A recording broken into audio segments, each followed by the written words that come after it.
Lucknow hard working boy गरीब का free canteen. Lucknow के गांव में मुकुल कहकर एक आदमी था। वो एक अनाथ आश्रम में कुछ लोगों के साथ मिलकर जी रहा था। एक दिन उनके अनाथ आश्रम में मुकुल सबके साथ मिलकर खाना खा रहा था।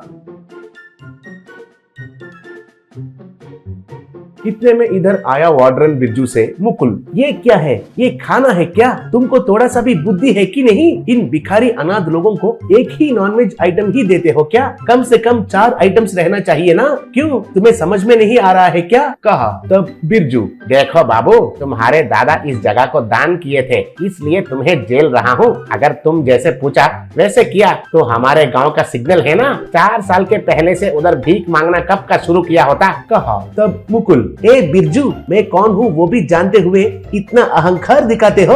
मैं लखनऊ का किंग राजा भूषण वर्मा का पोता हूँ। कहा। तब बिरजू, बाप रे, तुम्हारे कहानियां फिर से शुरू मत करो भाई। तुम्हारा दादा और परदादा वाले जो संपत्ति गवाए थे वो स्टोरी बिल्कुल नहीं शुरू करो। हर रोज तुम्हारा ये कहानियां सुन सुनकर मेरे कान में से खून भी निकल रहा है। और एक बात, तुम्हारा बगल में रहने वाले सारे गधे जैसा है ना, उनको कुछ काम करने के लिए कहकर तुम्हारा सहायता करने के लिए कह सकते हो ना। ऐसे बैठकर खाएंगे तो काम करना है कहकर सोचना भी बंद कर देंगे येड़े। कहा। तब मुकुल, ए डोंट टॉक नॉनसेंस। ये सब कौन है पता है? मेरा साथी अनाथ है, यही मेरा संपत्ति है, ये हमारा वंश का विरासत है। उनको कैसे छोड़ दूंगा सोच रहे हो? देखते रहो, मैं खुद जाकर गांव में सारा काम करता हूँ। दोनों हाथ से पैसे कमाकर इन लोगों को मैं खुद पालता हूँ। कहा।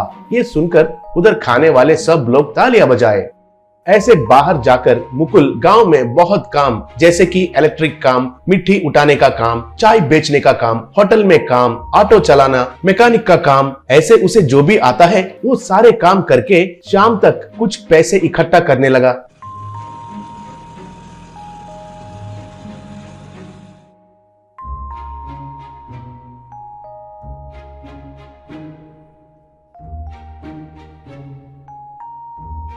ऐसे कुछ दिन मेहनत करके पैसे कमाकर बिरजू को दिया। तब मुकुल, देखो, मेहनत करने के लिए मैं हूँ और हमारा जगह में फ्री कैंटीन भी लगाकर लोगों में बात फैलाओ। गांव में कोई भी गरीब भूखा नहीं रहना चाहिए, इधर आकर खाना चाहिए। उनके लिए पानी में नमक बनकर पिघल जाता हूँ या फिर मोमबत्ती की तरह जल जाता हूँ। कहा। तब बिरजू, हाँ हाँ ठीक है, तुम्हारा सर के मोमबत्ती का मोटापन पिघलने से ही तुम्हें असली बात समझ में नहीं आएगा। जाओ जाओ, तुम जाकर बहुत मेहनत करके पैसे लेकर आओ, मैं कैंटीन का काम देखता हूँ। कहा। तब मुकुल उधर से चला गया। ऐसे हर दिन मुकुल बहुत मेहनत करके पैसे कमाकर लाकर देने लगा।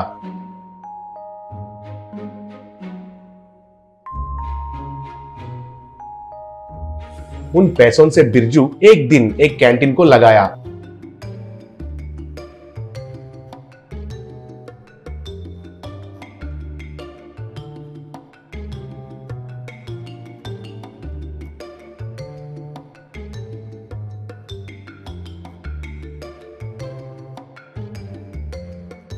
वो कैंटीन गरीब वालों के लिए है कहकर अभियान भी किया।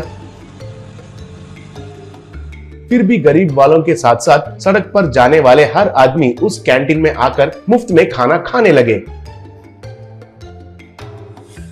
ऐसे देखते देखते ही थोड़े ही देर में पूरा खाना खत्म होने लगा। एक दिन मुकुल उसका अनाथ आश्रम में आया। तब उधर रहने वाले अनाथ सारे Mukul down down, Mukul down down कहकर चिल्लाने लगे। वो देखकर मुकुल से बिरजू, देखा ना दान करना, इन लोगों का अराजकता। लोगों को मुफ्त में खाना खिला रहे हैं ना, इन नमूनों को हर रोज नॉनवेज नहीं मिल रहा है कह रहे हैं, बाहर वालों को खाना ही नहीं खिलाने के लिए कह रहे हैं। और ये नमूने एक नया डिमांड पूछ रहे हैं, खाने के बाद सही से डाइजेस्ट नहीं हो रहा है कहकर सबको एक मोबाइल फोन चाहिए कहकर पूछ रहे हैं। और गेम्स खेलने के लिए हर एक का अकाउंट में 10,000 रुपए देने के लिए पूछ रहे हैं। ये सब उनको दोगे या फिर अभी इनको इधर से मार के भगा दोगे? तुम्हारी मर्जी। कहा। तब मुकुल, सच में मामू, अब मुझे बात समझ में आ रहा है। असली गरीब ये नहीं है, असली गरीब वालों को सच में मदद करना है। पहले इधर से एक एक नमूना को पकड़कर पीट पीट कर भगा देते हैं कहकर बगल में छड़ी लेकर उन लोगों को मार के उधर से भगा दिया। बाद में मुकुल असली गरीबों के लिए एक कैंटीन लगाकर उनका भूख मिटाने लगा।